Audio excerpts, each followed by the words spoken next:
Good afternoon, everyone. Welcome to Civilis 360 IAS Academy and welcome to today's Hindu newspaper analysis. Before going to the detailed discussion of today's Hindu newspaper, we are introducing a new program called Prelims Mains Companion. This program it is an integrated mains and prelims test series. അതായത് നമുക്കിനി അടുത്ത പ്രിലിംസിലോട്ട് 2027 പ്രിലിംസിലോട്ട് we have around 10 months. If you studied with a proper strategy, you could make it actually. നമുക്ക് അടുത്ത് വരുന്ന അറ്റംപ്റ്റിൽ നമുക്കൊരു 10 മാസം നമ്മൾ പ്രോപ്പറായിട്ടൊരു സ്ട്രാറ്റജിയോട് പഠിച്ചു കഴിഞ്ഞാൽ it's a better chance to clear this. So നമ്മുടെ പ്രോഗ്രാം അതിനനുസരിച്ചാണ് അറേഞ്ച് ചെയ്തേക്കുന്നത്. First 4 months we need to focus on the mains. Okay. Then the later 6 months we need to focus on the prelims. അപ്പോൾ അത് മാത്രമല്ല we should have ഒരു monthly target വേണം, weekly target വേണം, daily target വേണം. ഇത്തരം രീതിയിൽ പഠിച്ചു പോയാൽ മാത്രമേ നമുക്കത് ഒരു ക്ലിയർ ചെയ്യാനൊരു പോസിബിലിറ്റി ഉള്ളൂ. സോ ഈ ഒരു പ്രോഗ്രാമിൽ നിങ്ങൾ ജോയിൻ ചെയ്യുകയാണെങ്കിൽ ദർ ഇസ് എ സ്ട്രാറ്റജി. ആ ഒരു സ്ട്രാറ്റജി അനുസരിച്ച് 10 മാസത്തിനുള്ളിൽ എൻ്റയർ പ്രിലിംസിൻ്റെയും മെയിൻസിൻ്റെയും സിലബസ് കവേർഡ് ആയിരിക്കും. മാത്രമല്ല there would be test weekly ടെസ്റ്റിലുണ്ടാവും, ഡെയിലി ആൻസർ റൈറ്റിംഗ് അല്ലെങ്കിൽ MCQ ടെസ്റ്റ് ഉണ്ടാവും, everything would be available. So ഇപ്പോൾ മെയിൻസിൻ്റെ കേസ് പറയുകയാണെന്നുണ്ടെങ്കിൽ there would be mains answer writing questions, daily answer writing question, weekly test. മാത്രമല്ല പ്രിലിംസിനാണെങ്കിലും മെയിൻസിൻ്റെ ആണെങ്കിലും ഒരു ഇൻ്റഗ്രേറ്റഡ് പോർഷൻ അല്ലേ, ഇങ്ങനെ ഇൻ്റഗ്രേറ്റഡ് ആയിട്ടുള്ള പ്രോഗ്രാം അല്ലേ, അതിൻ്റെ അകത്ത് സമ്മറി ക്ലാസ്സസ് പ്രൊവൈഡ് ചെയ്യുന്നുണ്ടാവും. ഓരോ സബ്ജക്റ്റിൻ്റെയും സമ്മറി ക്ലാസ് പ്രൊവൈഡ് ചെയ്യുന്നുണ്ടാവും. സോ നിങ്ങൾക്ക് ക്ലാസ്സിന് വേണ്ടിയിട്ടും ലൈക്ക് എ ക്രാഷ് കോഴ്സ് നിങ്ങൾക്ക് അവൈലബിൾ ആണ് ഇതിൻ്റെ കൂടെ. ഓക്കെ. മാത്രമല്ല ഇതിന് പേഴ്സണലൈസ്ഡ് ആയിട്ടൊരു പേഴ്സണൽ മെൻറ്റർ നിങ്ങൾക്ക് അവൈലബിൾ ആയിരിക്കും. വൺസ് യു ജോയിൻ ഒരു മെൻറ്റർ നിങ്ങളെ ഗൈഡ് ചെയ്യുന്നുണ്ടാവും. ഈ ത്രൂ ഔട്ട് ദ ഒരു 10 മാസം നിങ്ങളെ ഗൈഡ് ചെയ്യുന്നുണ്ടാവും. And also this programme is a hybrid model. ഓൺലൈനായിട്ടും ഓഫ്ലൈനായിട്ടും ജോയിൻ പറ്റും. Then this also helpful for ആർക്കൊക്കെ ബിഗിനേഴ്സ് ആയിക്കോട്ടെ, റിപ്പീറ്റർ ആയിക്കോട്ടെ, വർക്കിംഗ് പ്രൊഫഷൻ ആയിക്കോട്ടെ, ഇവർക്ക് 3 പേർക്കും ഹെൽപ്പ് ആകുന്ന രീതിയിലാണ് ഈ ഒരു പ്രോഗ്രാം ഡിസൈൻ ചെയ്തേക്കുന്നത്. In case of working professional ആണെന്ന് വിചാരിക്കുക, ചിലപ്പോൾ മേ ബി ഇവർക്ക് ഈ ഒരു ഇതിലെ ടൈം ടേബിൾ അനുസരിച്ച് ഫോളോ ചെയ്യാൻ പറ്റുന്നില്ല എന്നുണ്ടെങ്കിൽ we would arrange a personalised strategy for you according to your demand. നിങ്ങളുടെ ഡിമാൻഡ് അനുസരിച്ച് നിങ്ങളുടെ സ്ട്രാറ്റജി മാറ്റി നിങ്ങളെ മെൻറ്റർ ചെയ്യുന്നതായിരിക്കും. So this is about the programme. You can join. And also 2026 ഒരു ഓൺലൈൻ വെബിനാർ നടന്നിട്ടുണ്ടായിരുന്നു അബൌട്ട് ദിസ് പ്രോഗ്രാം. സോ ഈ ഒരു നമ്പറിൽ കോൺടാക്ട് ചെയ്യുകയാണെങ്കിൽ നിങ്ങൾക്ക് അഡ്മിഷൻ എടുക്കാനാണെങ്കിലും അല്ലാന്നുണ്ടെങ്കിൽ വെബിനാർ കണ്ട് അതിൻ്റെ ഡീറ്റെയിൽസ് മനസ്സിലാക്കാനാണെങ്കിലും നിങ്ങൾക്ക് വിളിക്കാവുന്നതാണ്. And also if you want to talk with the മെൻറ്ററിനായിട്ട് സംസാരിക്കണം, ഈ പ്രോഗ്രാമിൻ്റെ ഡീറ്റെയിൽസ് അറിയണം എന്നുണ്ടെങ്കിൽ also you can contact in this number. Then ചോദിക്കുക, പ്രിലിംസ് മെയിൻസ് കമ്പൈൻ്റെ ഡീറ്റെയിൽസ് അറിയാനായിട്ട് മെൻറ്ററിനായിട്ട് കോൺടാക്ട് ചെയ്യണമെന്ന് പറഞ്ഞാൽ മതി. ഓക്കെ. ദെൻ നമ്മുടെ ന്യൂസ് പേപ്പറിലോട്ട് വരാം. The first news, US fast track act for 100% tariff on trade partners of Russia.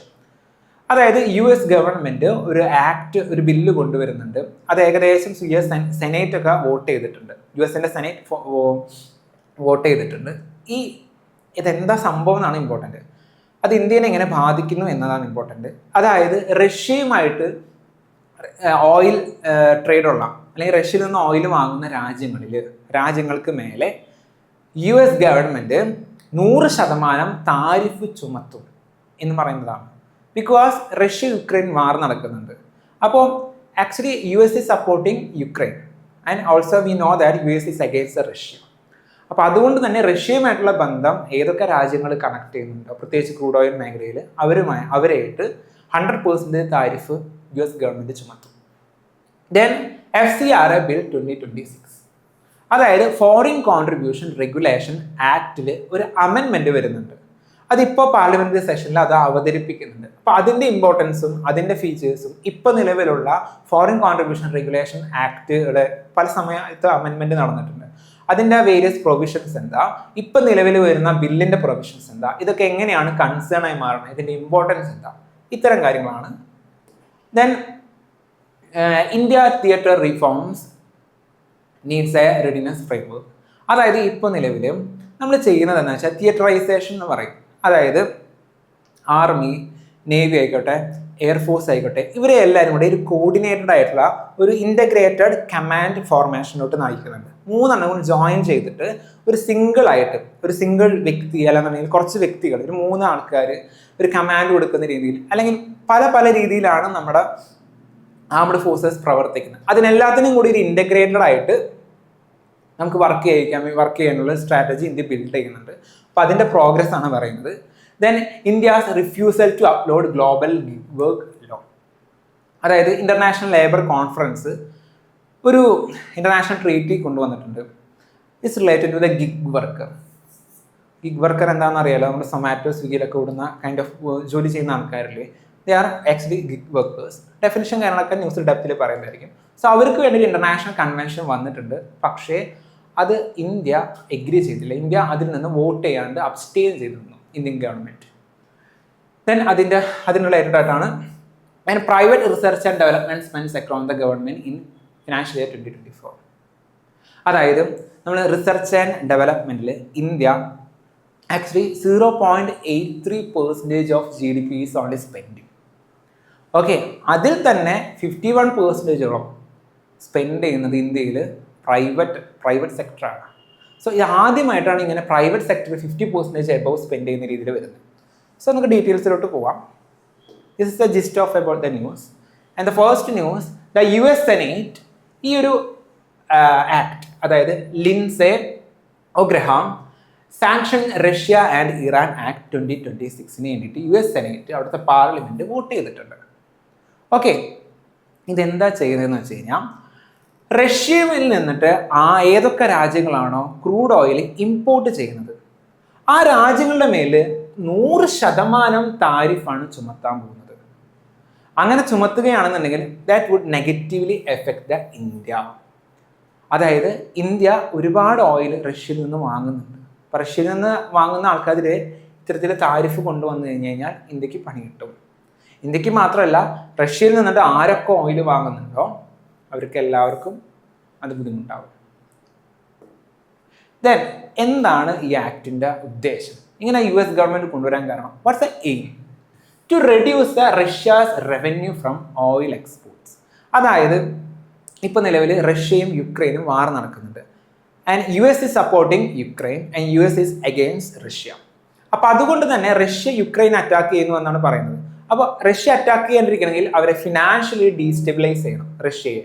അപ്പോൾ റഷ്യ ഒരുപാട് പൈസ ഉണ്ടാക്കുന്നത് ഈ പറഞ്ഞ പോലെ ഓയിൽ, അവിടെ നിന്നുള്ള ഓയിൽ എക്സ്പോർട്ട് ചെയ്തിട്ടാണ്.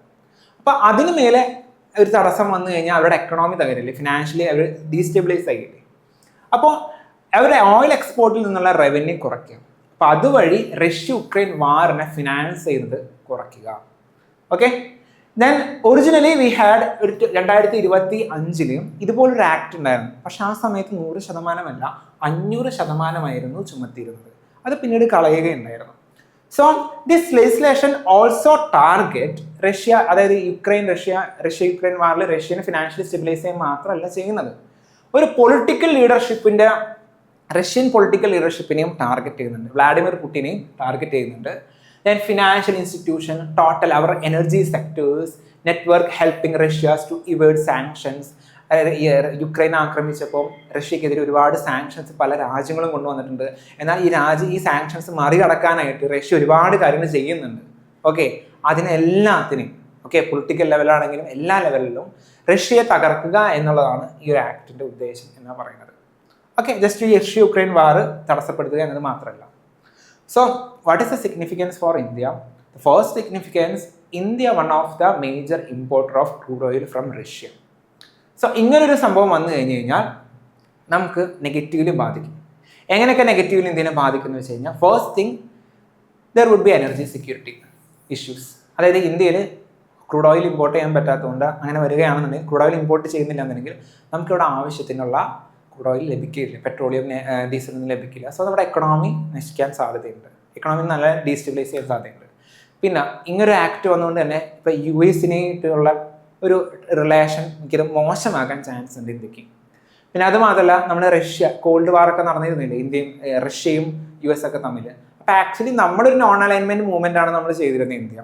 പക്ഷേ ഇതിപ്പോൾ നമ്മൾ ആരുടെ ഭാഗത്ത് നിൽക്കണം എന്നുള്ള രീതിയിൽ, അതായത് balancing of US and Russia relation, അതൊരു കോംപ്ലിക്കേറ്റഡ് ആയിട്ട് മാറിയിട്ടുണ്ട്. Okay, this is about the news. Then the second news, it's about the foreign contribution regulation അമെൻമെന്റ് ബിൽ 2026. ഇപ്പോൾ നിലവിൽ പാർലമെന്റിൽ ഒരു ബില്ല് അവതരിപ്പിക്കുന്നുണ്ട്, ഫോറിൻ കോൺട്രിബ്യൂഷൻ റെഗുലേഷൻ അമെൻമെന്റ് ബിൽ. ആ ബില്ല് ആക്ച്വലി കഴിഞ്ഞ സെഷനിൽ, പാർലമെന്റ് സെഷനിൽ നമ്മളത് വേണ്ട എന്ന് വെച്ചതായിരുന്നു. ഓപ്പോസിഷൻ പാർട്ടീസൊക്കെ മീൻസ് പല സ്ഥലത്തു നിന്നും നമുക്ക് എതിർപ്പ് വന്നിട്ടുണ്ടായിരുന്നു. പല NGOസിൻ്റെ ഭാഗത്തു നിന്നും, പല ക്രിസ്ത്യൻ ഓർഗനൈസേഷൻ്റെ ഭാഗത്തു നിന്നൊക്കെ എതിർപ്പ് വന്നിട്ട് ഓൾറെഡി നമ്മൾ വേണ്ടാന്ന് വെച്ച ബില്ല അതിപ്പോൾ വീണ്ടും ഗവൺമെൻറ് ഇൻട്രൊഡ്യൂസ് ചെയ്തിട്ടുണ്ട്. സോ എന്താണ് ഈ ഫോറിൻ കോൺട്രിബ്യൂഷൻ റെഗുലേഷൻ ആക്ട്? അതെന്താണ് നിലവിൽ വന്നത്? അതിൻ്റെ മെയിൻ ഫീച്ചേഴ്സ് എന്താ? ഈ പ്രപ്പോസ് ചെയ്തേക്കുന്ന ആക്ടിൻ്റെ ഫീച്ചേഴ്സ് എന്താ? ബില്ലിൻ്റെ ഫീച്ചേഴ്സ് എന്താ? പിന്നെ അതിൻ്റെ കൺസേൺസും കാര്യങ്ങളൊക്കെ എല്ലാം എന്താണ്? ഇതാണ് ഡിസ്കസ് ചെയ്യുന്നത്. So foreign contribution regulation act എന്ന് പറഞ്ഞു കഴിഞ്ഞാൽ ഇന്ത്യയിലോട്ട് പല രാജ്യങ്ങളിൽ നിന്നും, ഫോറിൻ കൺട്രീസിൽ നിന്നിട്ട് ഇന്ത്യയിലോട്ട് ഫണ്ട് വരുന്നുണ്ട് ഫോർ മെനി പേർപ്പസസ്. ലൈക്ക് ഇപ്പോൾ ഫോറിൻ അതിനാണ് ഫോറിൻ കോൺട്രിബ്യൂഷൻസ് എന്ന് പറയുന്നത്. അപ്പോൾ ആ ഫണ്ട് യൂസ് ചെയ്തിട്ട് പല ഇൻഡിവിജ്വൽസ് ആണെങ്കിലും ഓർഗനൈസേഷൻസ് ആണെന്നുണ്ടെങ്കിലും, ഇപ്പോൾ ഹെൽത്ത് റിലേറ്റഡ് ആയിട്ടുള്ള മേഖലയിലാണെങ്കിലും എഡ്യൂക്കേഷൻ റിലേറ്റഡ് ആയിട്ടുള്ള മേഖലയാണെങ്കിലും ഒരുപാട് ചാരിറ്റിയും കുറേ പ്രവർത്തനങ്ങളൊക്കെ നടക്കുന്നുണ്ട്. പക്ഷേ ഈ foreign contribution we need to regulate it. അല്ലാണ്ട് ഈ വരുന്ന പൈസ ഇന്ത്യയുടെ നാഷണൽ സെക്യൂരിറ്റിനെ ബാധിക്കുന്ന രീതിയിലുള്ള പ്രവർത്തനങ്ങൾക്ക് ഉപയോഗിക്കുകയാണെങ്കിലോ, ഇന്ത്യയിലെ പൊളിറ്റിക്കൽ മേഖലയെ ഇൻഫ്ലുവൻസ് ചെയ്യാൻ വേണ്ടി ഉപയോഗിക്കുകയാണെങ്കിലോ, ഇന്ത്യയിലെ ഇലക്ഷനെ അത് ഡീസ്റ്റെബിലൈസ് ചെയ്യാൻ വേണ്ടി, അല്ലെങ്കിൽ ഇലക്ഷനെ മാറ്റിമറിക്കാൻ വേണ്ടി പൈസ വരികയാണെന്നുണ്ടെങ്കിലോ മറ്റു രാജ്യത്തിൽ നിന്ന് പ്രശ്നമല്ലേ? So we need to control the foreign contribution. For that we introduced in 1976 the foreign contribution regulation act. ആദ്യമായിട്ട് വന്നത് 1976 ഇന്ദിരാഗാന്ധി ആയിരുന്നു അന്ന് പ്രധാനമന്ത്രി. അന്ന് എമർജൻസി നടന്നുകൊണ്ടിരിക്കുന്ന സമയം കൂടെയാണ്.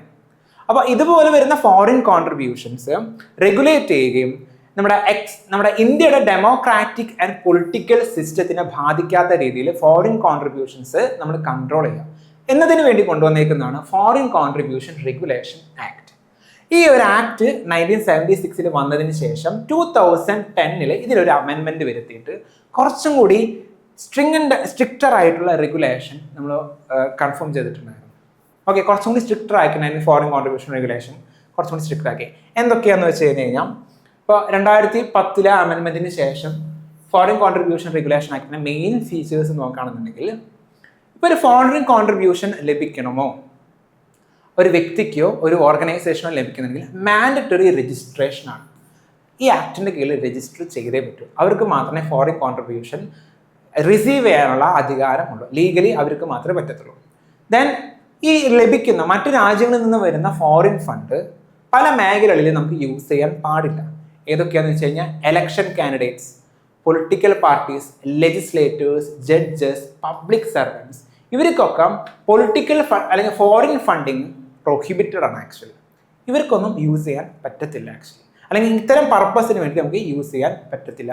Media personnels, organisation of procedure, political nature, ഇവർക്കൊന്നും ഈ ഫോറിൻ കോൺട്രിബ്യൂഷൻസ് സ്വീകരിക്കാൻ പറ്റില്ല.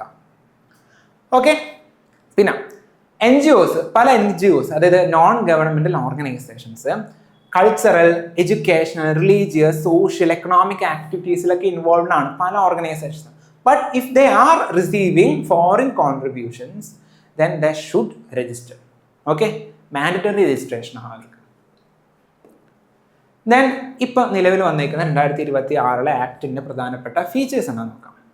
അതായത് if an NGOs foreign contribution regulation act registration cancelled. ഒരു NGO ഉണ്ടായിരുന്നു, അവർ ഫോറിൻ കോൺട്രിബ്യൂഷൻ റെഗുലേഷൻ ആക്ടിന് രജിസ്റ്റർ ചെയ്തെന്ന് വിചാരിക്കാം. അത് ക്യാൻസൽ ചെയ്തു എന്ന് വിചാരിക്കാം. ഗവൺമെൻറ് ക്യാൻസൽ ചെയ്തു. നിങ്ങൾക്ക് പല തെറ്റുകളും നിങ്ങൾ ചെയ്യുന്നുണ്ട്, നിങ്ങൾക്ക് ഇതിനുള്ള അധികാരമില്ല, അല്ലെങ്കിൽ നിങ്ങൾക്ക് കുറച്ച് പ്രശ്നങ്ങളുണ്ട്, അതുകൊണ്ട് നിങ്ങളുടെ രജിസ്ട്രേഷൻ ക്യാൻസൽ ചെയ്തു എന്ന് വിചാരിക്കാം. അങ്ങനെയാണെന്നുണ്ടെങ്കിൽ എല്ലാ ഫോറിൻ കോൺട്രിബ്യൂഷൻസും, ആ NGOന് ലഭിച്ചേക്കുന്ന എല്ലാ ഫോറിൻ കോൺട്രിബ്യൂഷൻസും, ആ NGO ക്രിയേറ്റ് ചെയ്തേക്കുന്ന പല അസറ്റ്സ്, ഇപ്പോൾ ബിൽഡിംഗ് ആകട്ടെ, മെഷീനറീസ് ആകട്ടെ, എന്തും എല്ലാം ഗവൺമെൻറ് ഏറ്റെടുക്കും. ഓക്കെ, ഒരു ഡെസിഗ്നേറ്റഡ് ആയിട്ടുള്ള അതോറിറ്റി അത് ഏറ്റെടുക്കും. Okay, then if a registration is not restored within the prescribed period, ഒരു പ്രിസ്ക്രൈബ്ഡ് പീരീഡിന് ശേഷം ആ രജിസ്ട്രേഷൻ വീണ്ടും അവർ പുതുക്കിയില്ല, അല്ലെങ്കിൽ എന്തെങ്കിലും രജിസ്ട്രേഷൻ എടുത്തില്ല എന്നുണ്ടെങ്കിൽ ഒരു NGO, അങ്ങനെയാണെന്നുണ്ടെങ്കിൽ അത് കംപ്ലീറ്റ്ലി അത് പോയി, മീൻസ് അവരുടെ രജിസ്ട്രേഷൻ പോയി എന്നർത്ഥം. പിന്നെ അവർക്ക് തിരിച്ച് കിട്ടത്തില്ല. എല്ലാ ഫോറിൻ കോൺട്രിബ്യൂഷൻസും എല്ലാം ഗവൺമെൻറ് ഏറ്റെടുത്തു. ഓക്കെ, അതായത് റീസ്റ്റോർ ചെയ്തില്ല. ഒരു ലിമിറ്റ് കഴിഞ്ഞപ്പോൾ അല്ലെന്നുണ്ടെങ്കിൽ ഇവരുടെ ക്യാൻസൽ ചെയ്തു അല്ലാന്നുണ്ടെങ്കിൽ ഇപ്പം പുതുക്കേണ്ട സമയമൊക്കെ ഉണ്ട്, പുതുക്കിയില്ല. അങ്ങനെയൊക്കെയാണെന്നുണ്ടെങ്കിൽ ആക്ച്വലി ആ ഒരു NGOയുടെ എല്ലാ അസറ്റ്സും ഫോറിൻ കോൺട്രിബ്യൂഷൻസ് ഒക്കെ ഗവൺമെൻറ് ഏറ്റെടുക്കും. ഇനി if N organisation വളണ്ടറിലി surrenders it's registration, ഞങ്ങൾക്ക് നിങ്ങളിനി രജിസ്ട്രേഷൻ വേണ്ട, means foreign contribution regulation act വേണ്ട, മീൻസ് അതിൻ്റെ കീഴിലുള്ള രജിസ്ട്രേഷൻ NGO ഞങ്ങൾക്ക് വേണ്ട എന്ന് പറയാൻ വിചാരിക്കാം. അങ്ങനെയാണെങ്കിൽ എല്ലാ സ്വത്തുകളും ആ NGOസിൻ്റെ എല്ലാ സ്വത്തുകളും ഫോറിൻ കോൺട്രിബ്യൂഷൻസും മറ്റേ അസറ്റ്സ് ഓക്കെ അതെല്ലാം ഏറ്റെടുക്കും, ഗവൺമെൻറ്റിലോട്ട് പോകും. ഓക്കെ, ഇനി ചില സമയത്ത് ഒരു NGOനെ നമുക്ക് ഫോറിൻ കോൺട്രിബ്യൂഷൻ്റെ മാൻഡറ്ററി ആ രജിസ്ട്രേഷൻ വേണമെങ്കിൽ ക്യാൻസൽ ചെയ്യാൻ പറ്റും. എങ്ങനെയാണെന്ന് വെച്ച് കഴിഞ്ഞാൽ in the interest of public interest. ഗവൺമെൻറ്റിന് പബ്ലിക് ഇൻട്രസ്റ്റ് എന്നൊരു ഇതിൽ ആ ഒരു ഇൻട്രസ്റ്റിന് വേണ്ടിയിട്ട് പല NGOസിൻ്റെ ഒക്കെ രജിസ്ട്രേഷൻ വേണമെങ്കിൽ ക്യാൻസൽ ചെയ്യാൻ പറ്റും. ഓക്കെ, ഇതൊക്കെയാണ് ഇതിൻ്റെ പ്രധാനപ്പെട്ട പ്രൊവിഷൻസ്. ഓക്കെ, മറ്റു ഡീറ്റെയിൽസ് ഇതിൻ്റെ അകത്ത് കൊടുത്തിട്ടുണ്ട്. അതായത് നമ്മൾ എന്തെങ്കിലും ഫണ്ടും കാര്യങ്ങളൊക്കെ വരികയാണെന്നുണ്ടെങ്കിൽ ഗവൺമെൻറ് ഫോറിൻ കോൺട്രിബ്യൂഷൻ ആ ഒരു NGOൻ്റെ എടുക്കുകയാണെന്നുണ്ടെങ്കിൽ it would come to consolidated fund of India. Okay, ഇതിന് ഡീറ്റെയിൽസ് ഉണ്ട്, just read it. Okay, then what is the concerns registered. അതായത് ഫസ്റ്റ് തിങ്, പബ്ലിക് ഇൻട്രസ്റ്റിൻ്റെ പേരിൽ ഏതൊരു NGOൻ്റെയും വേണമെന്നുണ്ടെങ്കിൽ രജിസ്ട്രേഷൻ ക്യാൻസൽ ചെയ്യാൻ പറ്റും. സോ എന്താണ് ഈ public interest? It's a vague ഡെഫിനിഷനാണ്, അത് പ്രോപ്പറായിട്ട് ഡിഫൈൻ ചെയ്തില്ല. So there is a chance for misuse. ഇനി ഒരു വ്യക്തിയും അല്ലെങ്കിൽ ഒരു ഓർഗനൈസേഷൻ ഈ പറഞ്ഞ പോലെ ഫോഴ്സ്ഡ് ആയിട്ടുള്ള റിലീജിയസ് കൺവേർഷൻ നടത്തി എന്നുള്ളൊരു പ്രോസിക്യൂഷൻ വന്നിട്ടുണ്ട്, അല്ലെങ്കിൽ അലിഗേഷൻസും കാര്യങ്ങളൊക്കെ വന്നിട്ടുണ്ടെങ്കിൽ അവർക്ക് ആക്ച്വലി ഇതുപോലുള്ള ഫോറിൻ കോൺട്രിബ്യൂഷൻസ് സ്വീകരിക്കാനുള്ള അവകാശമില്ല. അപ്പോൾ ഇത് മിസ്യൂസ് ചെയ്തൂടെ? ഈ ഒരു പ്രൊവിഷൻ വേണമെങ്കിൽ മിസ്യൂസ് ചെയ്യാം. അതായത് mere prosecution for the alleged force religious conversion could lead to the cancellation before the conviction. Just ഒരു അലിഗേഷൻ എങ്കിൽ തന്നെ അവർക്ക് ഇത്തരത്തിലുള്ള ലൈസൻസും കാര്യങ്ങളൊക്കെ കട്ടായി പോകും. ദെൻ ആർട്ടിക്കിൾ 14 ആയിട്ടൊരു കൺസേൺ ഉണ്ട്. അതായത് പബ്ലിക് ഇൻട്രസ്റ്റിൻ്റെ ബേസിലൊക്കെ നമ്മൾ ഒഴിവാക്കുന്ന കാര്യങ്ങളൊക്കെ ചെയ്യുന്നെങ്കിൽ we have article 40 right to equality. മറ്റു ഓർഗനൈസേഷനെ പോലെ തന്നെയാണ്, അത് ഗവൺമെൻറ്റിന് തോന്നിയ പോലെ നമുക്ക് കാര്യം ചെയ്യാൻ പറ്റത്തില്ല. ആൻഡ് ഇത്തരത്തിലുള്ള പ്രൊവിഷൻസിനായിട്ട് റിലേറ്റഡ് ആയിട്ട് മറ്റു ആർട്ടിക്കിൾസും കോൺസ്റ്റിറ്റ്യൂഷനിൽ ആക്ച്വലി നമ്മുടെ കുറേ ഫണ്ടമെൻ്റൽ റൈറ്റ് ഇതിനായിട്ട് കണക്റ്റഡ് ആണ്. ഇപ്പോൾ article 14 equality before law, article 19(1)(z) അതായത് ഫ്രീഡം ടു ഫോം അസോസിയേഷൻ. പല സമയത്തും NGOസിനെ ക്യാൻസൽ ചെയ്യും ഗവൺമെൻറ്, മീൻസ് അവരുടെ രജിസ്ട്രേഷനൊക്കെ റദ്ദാക്കും ഈ ഫോറിൻ കോൺട്രിബ്യൂഷൻ റെഗുലേറ്ററിൻ്റെ കീഴിൽ.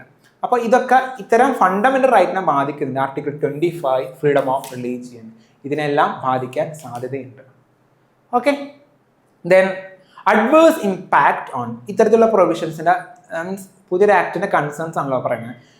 ഇതൊരു charitable, educational, cultural, environmental, religious ഓർഗനൈസേഷൻസിനെ അത് നെഗറ്റീവ്ലി എഫക്റ്റ് ചെയ്യാൻ വേണ്ടി സാധ്യതയുണ്ട്. ഓക്കെ, ഇതൊക്കെയാണ് 2026 ഫോറിൻ കോൺട്രിബ്യൂഷൻ റെഗുലേഷൻ ആക്ടിൻ്റെ അമെൻമെൻറ്റ് റൂൾ വന്നിട്ടുണ്ട്, ബില്ല് വന്നിട്ടുണ്ട്, ബില്ല് വന്നിട്ടുണ്ട്. അതിൻ്റെ major concerns. Okay, then government എന്താ പറയുന്നത്? ഇത്രത്തോളം കൺസേൺസും കാര്യങ്ങളും പറയുന്നു. ഗവൺമെൻറ് ലൈക്ലി ജസ്റ്റിഫിക്കേഷൻ, അതായത് ഫോറിൻ ഫണ്ടുകൾ മിസ്യൂസ് ചെയ്യാതിരിക്കാൻ വേണ്ടിയിട്ടാണ് ഞങ്ങൾ ഇത്തരത്തിലുള്ള പ്രൊവിഷൻസ് ഇപ്പോൾ കൊണ്ടുവന്നേക്കുന്നത്. നമുക്ക് നാഷണൽ സെക്യൂരിറ്റി ഉറപ്പുവരുത്തണം, ഇന്ത്യയുടെ സൊവേറിയനിറ്റി ഉറപ്പുവരുത്തണം. അപ്പോൾ ഫോറിൻ കോൺട്രിബ്യൂഷൻസ് അതിനെ നെഗറ്റീവായിട്ട് ബാധിക്കരുത് എന്ന് ഗവൺമെൻറ്റിനെ ഉറപ്പുവരുത്തണം. അതൊക്കെയാണ് ഗവൺമെൻറ് പറയുന്നത്. We need to ensure the transparency, accountability കൂട്ടണം. ദെൻ ഫോറിൻ ഇൻഫ്ലുവൻസ്, നമ്മുടെ പല സെൻസിറ്റീവ് സെക്ടേഴ്സിലും ഫോറിൻ കോൺട്രിബ്യൂഷൻസ് അത് നെഗറ്റീവ്ലി ബാധിക്കരുത്. ഓക്കെ, ഇതിനൊക്കെ വേണ്ടിയിട്ടാണ് ഗവൺമെൻറ് ഈ ഒരു ആക്ട് ബില്ല് കൊണ്ടുവന്നേക്കുന്നതാണ് ഗവൺമെൻറ്റിൻ്റെ justification. Okay, then the next news. ഈ ന്യൂസ് എന്താ പറയുന്നതെന്ന് വെച്ച് കഴിഞ്ഞാൽ ഒരു ഇൻ്റർനാഷണൽ കൺവെൻഷൻ വന്നിട്ടുണ്ട്, ഒരു എഗ്രിമെൻറ്റ്. അതായത് ഇൻ്റർനാഷണൽ ലേബർ കോൺഫറൻസിൻ്റെ കീഴിൽ ഒരു എഗ്രിമെൻറ്റ് വന്നിട്ടുണ്ട്. അതിൻ്റെ പേരാണ് international labour organisation convention number 193. ഈ ഒരു കൺവെൻഷൻ, ഒരു എഗ്രിമെൻറ്റ് വന്നിട്ടുണ്ട്. അത് ലോകത്തിൽ തന്നെ globally first legally binding international treaty on the rights of platform അല്ലെങ്കിൽ ഗിഗ് വർക്കേഴ്സ്. അതായത് ഗിഗ് വർക്കേഴ്സ് എന്ന് പറയും, ഓക്കെ, അതെന്താണെന്ന് പറയാം. ഗിഗ് വർക്കേഴ്സിന് വേണ്ടിയിട്ട് അല്ലെങ്കിൽ പ്ലാറ്റ്ഫോം വർക്കേഴ്സിന്റെ പ്രൊട്ടക്ഷന് വേണ്ടിയിട്ട് കൊണ്ടുവന്നിരിക്കുന്ന ലോകത്തിലെ ഫസ്റ്റത്തെ ഇന്റർനാഷണൽ ട്രീറ്റിയാണ് വന്നിരിക്കുന്നത്. ഇതിൽ ഇന്ത്യ വോട്ട് ചെയ്തില്ല, ഇന്ത്യ ഇതിനെ സപ്പോർട്ട് ചെയ്തില്ല, ഇന്ത്യ വോട്ടിങ്ങിൽ നിന്ന് അബ്സ്റ്റെയിൻ ചെയ്തു Indian government. This is about the news. Then ഇതിന് മറ്റു ഡീറ്റെയിൽസ് നോക്കാം. അത് തന്നെ എന്താണ് ഗിഗ് വർക്കേഴ്സ്? ഗിഗ് വർക്കേഴ്സ് എന്ന് പറയുമെങ്കിൽ their activities outside the traditional employer-employee relationship. ശരിക്കും പറയാം, അതായത് largely task based facilitated through digital platforms. നമ്മുടെ ആമസോൺ, സ്വിഗ്ഗി അല്ലാന്നുണ്ടെങ്കിൽ ഇതുപോലെ പല ഇപ്പോൾ സൊമാറ്റോ അല്ലെങ്കിൽ ബ്ലിങ്കിറ്റ്, ഇത്തരത്തിലുള്ള പ്ലാറ്റ്ഫോംസ് വഴി നമ്മൾ ചില ജോലിക്കാർ വർക്ക് ചെയ്യുന്നില്ലേ, ഇപ്പോൾ ഡെലിവറി ബോയ്സ് ആയിട്ടും ഫ്രീലാൻസേഴ്സ് ഒക്കെ ആയിട്ട്. ഇവരെ പറയുന്നതാണ് എന്ത് ഗിഗ് വർക്കേഴ്സ് എന്ന് പറയുന്നത്. അപ്പം ഇവർ ഒരുപാട് സെക്യൂരിറ്റി ഇഷ്യൂസ് നേരിടുന്നുണ്ട് ആക്ച്വലി. ഇപ്പം നമുക്ക് പറയാം, ഒരു സ്വിഗ്ഗിയുടെ ഒരു ഓടുന്ന ഒരാൾക്ക് ഒരു ആക്സിഡൻറ്റ് പറ്റിയെന്ന് വിചാരിക്കുക റോട്ടിൽ. ദെൻ അവർക്ക് ആക്സിഡൻറ്റ് പറ്റിക്കഴിഞ്ഞാൽ സ്വിഗ്ഗിയുടെ ഭാഗത്ത് നിന്ന് എന്തെങ്കിലും ഉണ്ടാവും, മീൻസ് അവരെ സഹായിക്കാനായിട്ട് എന്തെങ്കിലും സോഷ്യൽ സെക്യൂരിറ്റി ഉണ്ടോ, അല്ലെങ്കിൽ ഇത്രയും വർഷങ്ങളോളം പ്രവർത്തിച്ച് കഴിഞ്ഞാൽ ഇവർക്ക് പെൻഷൻ ഉണ്ടോ, ഇവർക്ക് മിനിമം വേജ് ഉണ്ടോ, അങ്ങനെ പല കൃത്യ ടൈമിനാണോ വേജ് കിട്ടുന്നത്, അങ്ങനെ ഒരുപാട് കാര്യങ്ങൾ എൻഷുർ ചെയ്യണം. ആക്ച്വലി ഗിഗ് വർക്കേഴ്സ് കുറച്ച് ഇഷ്യൂസ് നേരിടുന്നുണ്ട്. അപ്പോൾ ഇതാണ് ഗിഗ് വർക്കേഴ്സ്. ഗിഗ് വർക്കേഴ്സിനെ പ്രൊട്ടക്ട് ചെയ്യാൻ വേണ്ടിയിട്ട് വന്നിരിക്കുന്ന ഒരു ഇന്റർനാഷണൽ ട്രീറ്റി നിലവിൽ വന്നിട്ടുണ്ട്. ദെൻ ഈ ഇന്റർനാഷണൽ ട്രീറ്റിയുടെ കാര്യങ്ങളൊക്കെ പറയുന്നു. ഇന്റർനാഷണൽ ട്രീറ്റി വന്നു, അതിൻ്റെ കീ പ്രൊവിഷൻസ് പറയാം. അതായത് ഗിഗ് വർക്കേഴ്സിന് ഒരു മിനിമം വേജ് ഉറപ്പുവരുത്താം, അവരുടെ പേയ്മെൻ്റ് എല്ലാം ടൈംലി ആക്കുക, അല്ലാന്നുണ്ടെങ്കിൽ അവരുടെ ഒക്യുപ്പേഷണൽ സേഫ്റ്റി ആൻഡ് ഹെൽത്ത് ഉറപ്പുവരുത്തുക, അവർക്ക് വർക്ക് ചെയ്യുന്ന സമയത്തുള്ള സേഫ്റ്റി ഉറപ്പുവരുത്തുക. ദെൻ സോഷ്യൽ സെക്യൂരിറ്റി ബെനിഫിറ്റ്സ്, നമുക്ക് വല്ല പെൻഷനോ കാര്യങ്ങളൊക്കെ ഗിഗ് വർക്കേഴ്സിന് ഉറപ്പുവരുത്തണം. ഓക്കെ, ഇനി പല സമയത്തും ഈ ആപ്പ് യൂസ് ചെയ്തിട്ട് പല ആൽഗരിതമിക് ഇറേഴ്സ് വരാറുണ്ട്, അല്ലെങ്കിൽ ആൽഗരിതമിക് മാനേജ്മെന്റിൽ കുറച്ച് പ്രശ്നങ്ങൾ വരാറുണ്ട്. അത് റെഗുലേറ്റ് ചെയ്യണം. അതായത് പല സമയത്തും ഇവരെ ഓട്ടോമാറ്റിക് ഡിസിഷൻസ് ആപ്പ് വഴിയൊക്കെ എടുക്കും. അത് മനുഷ്യനല്ല എടുക്കുന്നത്, ആപ്പാണ് എടുക്കുന്നത്. ഇവർ ഇന്ന കാര്യങ്ങൾ ചെയ്യുന്നില്ല, അത് ചെയ്യുന്നില്ല. അപ്പോൾ മേ ബി അവരുടെ അക്കൗണ്ടും കാര്യങ്ങളൊക്കെ ഡീആക്ടിവേറ്റഡ് ആയി പോകും ഇതിന് വർക്ക് ചെയ്യുന്ന ആൾക്കാർ. സോ അവർ ഒരു ആക്ച്വലി സെക്യൂരിറ്റി ഫീൽ ചെയ്യുന്നില്ല ചില അവരുടെ ജോലിക്ക്. സോ അത്തരം പ്രശ്നങ്ങളുണ്ടെങ്കിൽ അത് സോൾവ് ചെയ്യണം. അപ്പം അതിനും കൂടി ഈ ഒരു ആക്ട് അല്ലെങ്കിൽ ഇന്റർനാഷണൽ ട്രീറ്റി ഹെൽപ്പ് ചെയ്യുന്നുണ്ട്. ഇന്ത്യ എന്താ പറയുന്നത് വെച്ച് കഴിഞ്ഞാൽ ഇന്ത്യ അബ്സ്റ്റെയിൻ ചെയ്ത് വോട്ട് ചെയ്യുന്നത്, നിങ്ങൾ അംഗീകരിക്കുന്നില്ല. ഇന്ത്യയിൽ വരാം, ഇന്ത്യ ഇത് റാറ്റിഫൈ ചെയ്യാം. ഓക്കെ, ഈ ഇന്റർനാഷണൽ ട്രീറ്റി റാറ്റിഫൈ ചെയ്യാം, but only after domestic laws fully confirmed. ഇന്ത്യയിലെ നിലവിലുള്ള നിയമങ്ങൾ ഇതിനുമായിട്ട് മാച്ച് ചെയ്യുന്നുണ്ടോ? അങ്ങനെയാണെന്നുണ്ടെങ്കിൽ മാച്ച് ചെയ്ത് അല്ലെങ്കിൽ റെഡി ആയി വരുമ്പോൾ ഞങ്ങളിത് സൈൻ ഇൻ ചെയ്തോളാം ഇന്ത്യൻ ഗവൺമെന്റ് പറഞ്ഞിട്ടുണ്ട്. ബിക്കോസ് ലേബർ എന്ന് പറയുന്നത് ഒരു കൺകറന്റ് ലിസ്റ്റിലെ ഒരു സബ്ജക്റ്റ് ആണ്. അതുകൊണ്ട് തന്നെ we need to discuss it with the state ഗവൺമെന്റിനായിട്ടും ഡിസ്കസ് ചെയ്യണം. അല്ലാണ്ട് ഇന്ത്യൻ ഗവൺമെന്റ് ജസ്റ്റ് എഗ്രി ചെയ്യാൻ പറ്റത്തില്ല. Then gig economy in India, ഇതും കൂടി പറയാം.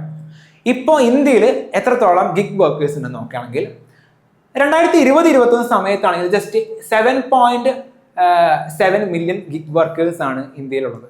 2021 കാലഘട്ടത്തിൽ. എന്നാൽ ഇത് 29-30 ആകുമ്പോഴേക്ക് 2021-30 നീതി ആയോഗ് പറയുന്നതെന്ന് വെച്ച് കഴിഞ്ഞാൽ 23.5 മില്യൺ ആൾക്കാർ ഗിഗ് വർക്കേഴ്സ് ആയിട്ട് വർക്ക് ചെയ്യും. ചുരുക്കി പറഞ്ഞ് 2.35 കോടി ജനങ്ങൾ ഗിഗ് വർക്കേഴ്സ് ആയിട്ട് വർക്ക് ചെയ്യും, അതായത് പ്ലാറ്റ്ഫോം വർക്കേഴ്സ് ആയിട്ട് വർക്ക് ചെയ്യും. സോ ഇതിങ്ങനെ പോവുകയാണെന്നുണ്ടെങ്കിൽ ഏകദേശം നോൺ അഗ്രികൾച്ചറൽ വർക്ക് ഫോഴ്സിലെ 6.7% ഗിഗ് വർക്കേഴ്സ് ആയിരിക്കും. അപ്പൊ അതുകൊണ്ട് തന്നെ ആ നമ്പർ കൂടാൻ സാധ്യത. സോ ഇവർക്ക് വേണ്ടിയുള്ള സോഷ്യൽ പ്രൊട്ടക്ഷൻ കാര്യങ്ങളൊക്കെ നമ്മൾ ഉറപ്പ് വരുത്തണം. ഓക്കെ, ഇപ്പോൾ അവർ നേരിടുന്ന പ്രശ്നങ്ങൾ നോക്കാം. ലോങ് വർക്കിംഗ് അവേഴ്സ്, ഒരുപാട് നേരം വർക്ക് ചെയ്യേണ്ടി വരും. അല്ലെങ്കിൽ ഒരു മിനിമം വേജ് അവർക്ക് ഉണ്ടാവത്തില്ല, ഒരു കൂലി അവർക്ക് ഉണ്ടാവില്ല. മേ ബി പല താഴോട്ട്. അപ്പം മിനിമം വേജ് ഉണ്ടെങ്കിൽ എന്താ അർത്ഥം? അതിന് താഴോട്ട് ആ പ്ലാറ്റ്ഫോമിൻ്റെ ഓണേഴ്സിനൊന്നും മീൻസ് പൈസ കൊടുക്കാൻ പറ്റില്ല, ഒരു മിനിമം വേജിലേ കൊടുക്കാൻ പറ്റത്തുള്ളൂ. Then no over means minimum wage അതിന് മേലോട്ട് കൊടുക്കാം, താഴോട്ട് പോകാൻ പറ്റില്ല. ദെൻ ഓവർ ടൈം ബെനിഫിറ്റ്സ് ഒന്നും ചില സമയം അവർക്ക് കിട്ടുന്നില്ല. ലിമിറ്റഡ് സോഷ്യൽ സെക്യൂരിറ്റി, പെൻഷൻസോ കാര്യങ്ങളൊന്നും ഇല്ല. ഇനി പ്ലാറ്റ്ഫോം ആൽഗരിതംസ് ആണ് പലപ്പോഴും അവരുടെ ഇൻകം തന്നെ കൺട്രോൾ ചെയ്യുന്നത്. പിന്നെ പല സമയത്തും അത് അക്കൗണ്ടൊക്കെ ഡീആക്ടിവേറ്റഡ് ആയിട്ട് അവരുടെ ജോലി പോകാൻ സാധ്യതയുണ്ട്. ഇതൊക്കെ ഇന്ത്യയിൽ ഇപ്പോൾ ഇത്രത്തോളം വർക്കേഴ്സിൻ്റെ ഇവർ നേരിടുന്ന പ്രശ്നങ്ങളുമാണ് പറഞ്ഞത്.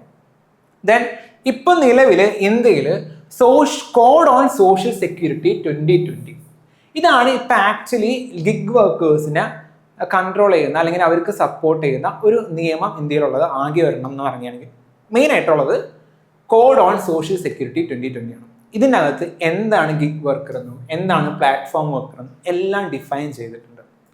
മാത്രമല്ല ഈ അഗ്രഗേറ്റേഴ്സ്, അതായത് നമ്മൾ ഈ ആപ്പിന്റെ ഉടമകളും കാര്യങ്ങളൊക്കെ, അല്ലെങ്കിൽ ഈ ഇപ്പോൾ സ്വിഗ്ഗി ആണെങ്കിൽ Swiggy, they need to contribute 1 to 2% of the annual turnover. അവരുടെ ആനുവൽ ടേൺ ഓവറിന്റെ 1 മുതൽ 2% ഇത്തരത്തിലുള്ള എംപ്ലോയീസിന്റെ, ഇപ്പോൾ ജോലി ചെയ്യുന്ന ആൾക്കാരുടെ വർക്കേഴ്സിന്റെ സോഷ്യൽ സെക്യൂരിറ്റിക്ക് വേണ്ടിയിട്ട് കോൺട്രിബ്യൂട്ട് ചെയ്യണമെന്നും ഈ ഒരു ആക്ടിൽ പറയുന്നുണ്ട്. പക്ഷേ പലപ്പോഴും ഈ സ്കീം അൺഇംപ്ലിമെന്റഡ് ആണ്, ഇപ്പോഴും നടപ്പിലാക്കുന്നില്ല. അല്ലാന്നുണ്ടെങ്കിൽ ആർക്കൊക്കെ ഇത് ലഭിക്കണം, ബെനിഫിറ്റ്സ് ആർക്ക്, അതിന്റെ എലിജിബിലിറ്റീസ് ഒന്നും പ്രോപ്പറായിട്ട് ഡിഫൈനും ചെയ്തിട്ടില്ല.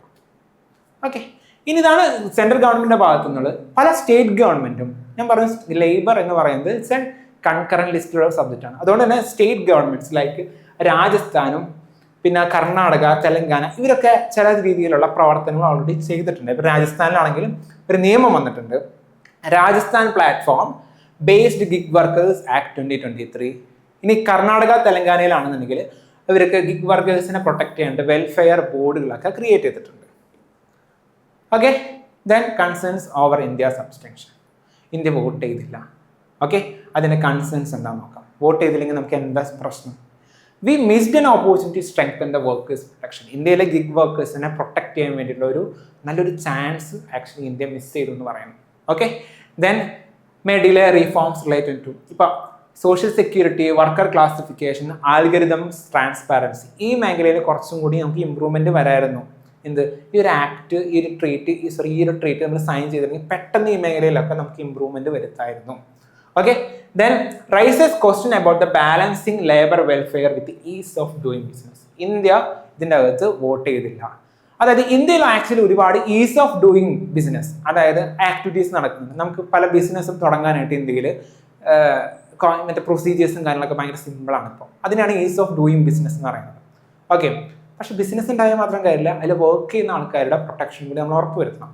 So it's a question rising about the balancing labor welfare and ease of doing business. Then the next question, ഇതെന്താന്ന് വെച്ച് കഴിഞ്ഞാൽ തിയേറ്ററൈസേഷൻ എന്ന് പറയും. അതെന്താന്ന് പറയാം, തിയേറ്ററൈസേഷൻ, അതായത് integration of army, navy, air force under a unified theatre commands.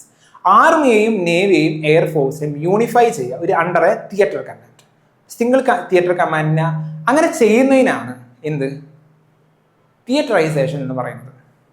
Okay, തിയേറ്ററൈസേഷൻ ഇത് വളരെ ഇമ്പോർട്ടൻ്റ് ആയിട്ടുള്ളൊരു കോൺസെപ്റ്റാണ്. എന്തിനാണെന്ന് വെച്ച് കഴിഞ്ഞാൽ ഇപ്പോൾ ആർമി ആണെങ്കിലും എയർഫോഴ്സ് ആണെങ്കിലും നേവി ആണെങ്കിലും മൂന്ന് രീതിയിൽ വർക്ക് ചെയ്യാൻ നിൽക്കരുത്. എല്ലാവരും ഒരു ഇഷ്യൂ വന്നു കഴിഞ്ഞ് കഴിഞ്ഞാൽ, ഒരു പ്രശ്നം വന്നു കഴിഞ്ഞാൽ ഒരു കോർഡിനേറ്റഡ് ആയിട്ടാണ് നമ്മൾ വർക്ക് ചെയ്യാനായിട്ട്. നമുക്ക് ഓപ്പറേഷൻ സിന്ദൂറിലൊക്കെ നമ്മൾ കണ്ടിട്ടുള്ളത് അല്ലേ. അപ്പോൾ അതുകൊണ്ട് തന്നെ theatrisation is very very important. India അതിനു വേണ്ടി ശ്രമിക്കുന്നുണ്ട്. ഓക്കെ, ഓൾറെഡി പല രാജ്യങ്ങളും, ഇപ്പം യുണൈറ്റഡ് സ്റ്റേറ്റ്സ് ആണെങ്കിലും ചൈന ആണെങ്കിലും യുണൈറ്റഡ് കിങ്ഡം UK ആണെന്നുണ്ടെങ്കിലും ഇതുപോലുള്ള ഒരുപാട് മെഷേഴ്സ് ഓൾറെഡി എടുത്തിട്ടുണ്ട്. ഇന്ത്യ അതിനുവേണ്ടി ഇപ്പൊ ശ്രമിച്ചുകൊണ്ടിരിക്കുക. അപ്പൊ ഇന്ത്യ ഇപ്പൊ എന്താ നിലവിൽ ചെയ്തതെന്ന് വെച്ച് കഴിഞ്ഞാൽ 17 സിംഗിൾ സർവീസ് കമാൻഡുകളെ 3 ഇന്റഗ്രേറ്റഡ് തിയേറ്റർ കമാൻഡ്സിലായിട്ട് ചുരുക്കിയിട്ടുണ്ട് under the leadership of chief of defence staff. Okay, then challenges ഈ ഒരു ട്രാൻസിഷനിൽ നേരിടുന്നത്. അപ്പൊ ഇങ്ങനെയാണ് ഇന്ത്യ ചെയ്തുകൊണ്ടിരിക്കുക, ഇങ്ങനെ തിയേറ്ററൈസേഷൻ ചെയ്യുന്നുണ്ട്. ഇതിൽ പക്ഷേ ചലഞ്ചസ് ഉണ്ട്. ഫസ്റ്റ് തിങ്, നമുക്ക് ഒരു നോളേജ് ഗ്യാപ്പ് ഉണ്ട്. ഇപ്പോൾ ഒരു വ്യക്തിയാണ് ഒരു കമാൻഡറായിട്ട് നിൽക്കണമെന്ന് വിചാരിക്കാം. അതായത് ഒരു തിയേറ്റർ കമാൻഡേഴ്സ് എന്ന് പറയും. ഓക്കെ, അതായത് മീൻസ് കോർഡിനേറ്റ് ചെയ്യുന്ന മെയിൻ ആള്. ഇവർക്ക് ഈ 3 സർവീസസിൻ്റെയും ഡീറ്റെയിൽസ് അറിയണം, നോളേജ് വേണം. പക്ഷേ ഇരിക്കുന്ന വ്യക്തിക്ക് പലതിൻ്റെ നോളേജ് ഇല്ല എന്നുണ്ടെങ്കിൽ നമുക്കൊരു ഇഷ്യൂ വന്നു വിചാരിക്കാം, പെട്ടെന്നൊരു യുദ്ധം വന്നു വിചാരിക്കുക. അപ്പം ഇതെങ്ങനെ കോർഡിനേറ്റ് ചെയ്യണം എന്നറിയത്തില്ല.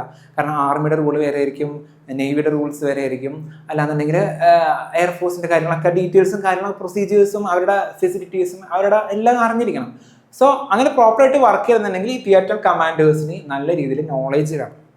Okay, then organisation, cultural integration. നമ്മൾ ഇതിന് 3 കൂടി ഇൻ്റഗ്രേറ്റ് ചെയ്യാൻ നോക്കാം. ആക്ച്വലി ഇപ്പം നേവിയിലും ആർമിയിലും ഇപ്പം മിലിറ്ററിയിലാണെന്നുണ്ടെങ്കിലും ഇന്ത്യയിലും ആർമിയിലും നേവിയിലാണെങ്കിലും എയർഫോഴ്സിലൊക്കെ ആണെന്നുണ്ടെങ്കിലും അവരുടെ ട്രഡീഷൻസ്, അവരുടെ ഡോക്ട്രിൻസ്, വർക്ക് കൾച്ചർ എല്ലാം ഡിഫറെൻ്റ് ആണ്.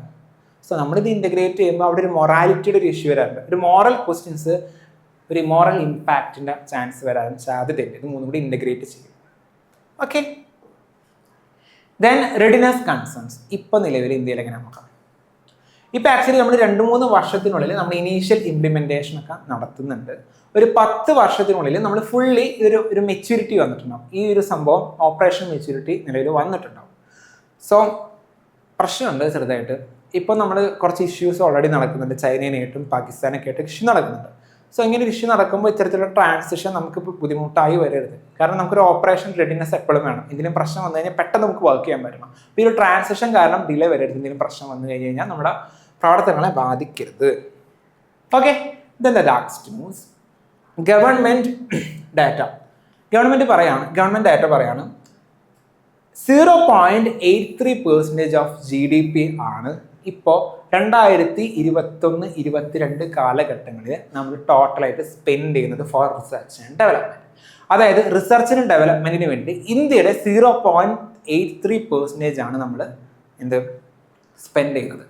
അതിൻ്റെ തന്നെ 50% എബവ് പ്രൈവറ്റ് സെക്ടറാണ് കോൺട്രിബ്യൂട്ട് ചെയ്യുന്നത്. ഇത് ആദ്യമായിട്ടാണ് ഇന്ത്യയിൽ ഇങ്ങനെ ഉണ്ടാകുന്നത്. പൊതുവെ ഗവൺമെൻറ് ആണ് റിസർച്ച് ആൻഡ് ഡെവലപ്മെൻറ്റിന് പകുതി 50% എബവ് കോൺട്രിബ്യൂട്ട് ചെയ്യുന്നത്. എന്നാൽ ഇപ്പോൾ പ്രൈവറ്റ് സെക്ടറാണ്. So why this is significant? This indicates a structural shift from the government-led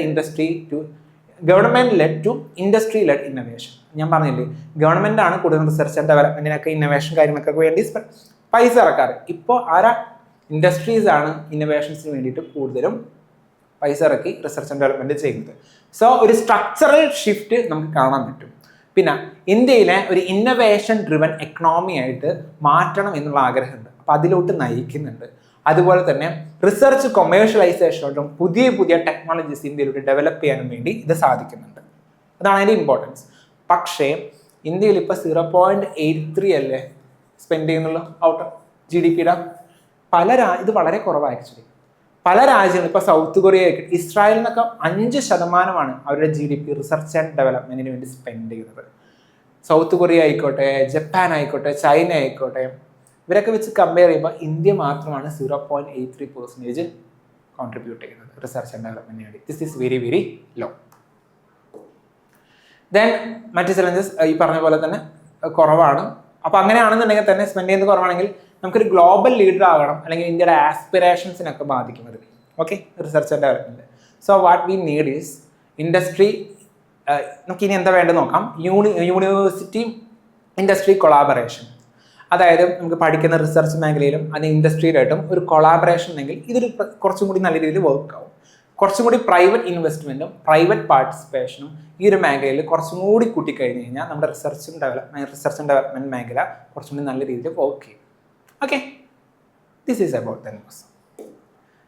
okay, then എന്താണ് gross expenditure research and development എന്ന് ഞാൻ പറഞ്ഞിട്ടുണ്ട്. അതായത് ഇത് വെച്ച് നോക്കുമ്പോഴാണ് 0.83% നമ്മൾ ഔട്ട് ഓഫ് GDP നമ്മൾ സ്പെൻഡ് ചെയ്യുന്നത്. അതായത് ഞാൻ പറഞ്ഞില്ലേ റിസർച്ച് ആൻഡ് ഡെവലപ്മെൻറ്റിന് വേണ്ടിയിട്ട് സ്പെൻഡ് ചെയ്യുന്നു പറയില്ലേ, അത് ഒരു ടേമാണ് GERD എന്ന് പറയുന്നത്. അതായത് സെൻട്രൽ ഗവൺമെൻറ് ആകട്ടെ, സ്റ്റേറ്റ് ഗവൺമെൻറ് ആകട്ടെ, യൂണിവേഴ്സിറ്റി ആയിക്കോട്ടെ, പബ്ലിക് സെക്ടർ എൻ്റർപ്രൈസ് ആയിട്ട് പ്രൈവറ്റ് ഇൻഡസ്ട്രി ആകട്ടെ, എല്ലാവരും കൂടി സ്പെൻഡ് ചെയ്യുന്നതാണ് 0.83%. ഓക്കെ, അങ്ങനെ ഒരു ടേം ഉണ്ടായിരുന്നു. അത് ഞാൻ ബാക്കിൽ എക്സ്പ്ലെയിൻ ചെയ്തു എന്നേ ഉള്ളൂ. Then we are giving a mains answer writing question. You can answer this question and you can send it to this mail. അങ്ങനെയാണെങ്കിൽ ഇവാലുവേറ്റ് ചെയ്ത് തിരിച്ചയക്കുന്നതായിരിക്കും. Okay, thank you.